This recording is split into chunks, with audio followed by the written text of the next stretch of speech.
Blood and Guts Championship 2025. I have a poem. 'Twas the Christmas Day feast with the league on the couch, watching Netflix for football, though some had a slouch. The standings penultimate weren't settled yet, with outcomes and stats that were not a sure bet. All the managers dreamed of the glory they'd missed, for Lions and Wildcat were the only ones blissed. The rest of the league, well, they stumbled and fell, and John Glenn declared, "This poem's too long, I can tell." But onward it marched like a slow winter storm, with verses that stretched far beyond the norm. Brett Lyons wrote Santa a note short and sweet. "Bring TVs to match all my wins, what a treat." The elves checked the list and said, "Goodness, that's many." But Brett swore that victories never come in too many. Then Garrett appeared with a Fred-styled mustache, like old Bolitnikoff in the Arrowhead Dash. He scowled at the sleigh and soared it out of sight, convinced that machines couldn't rhyme late at night. Now Stone Lake, that rascal, crept in with a grin, stealing championships like the Grinch breaking in. He tiptoed through standings with villainous cheer, whispering, "I'll take another one, maybe next year."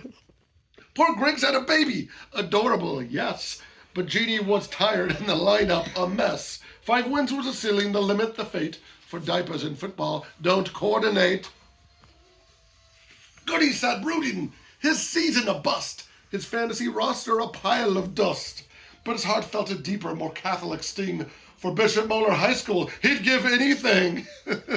In Chicago, we know that such passions are deep, when the ghosts of the Prep Bowl make grown men weep. He cared not for playoffs or waiver wire gold, just a high schooler's jersey and stories of old.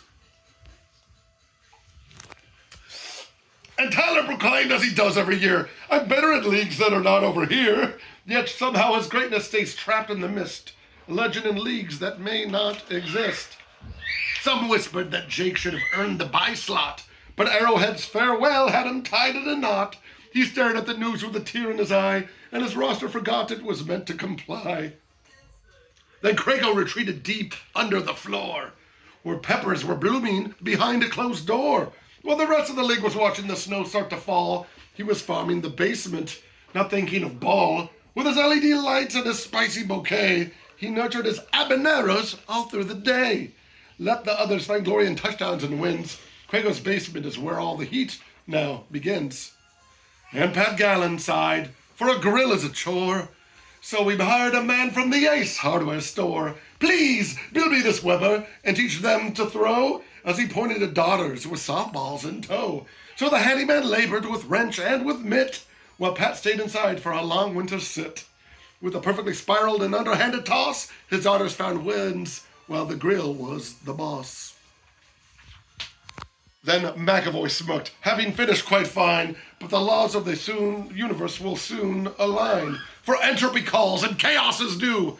A classic Tom McAvoy season is coming for you. He'll draft the Bears D in the second with pride, with Cairo Santos in third for a wild kicking ride. That strategy's bold, though the logic is thin, but that's the McAvoy way to not get a win.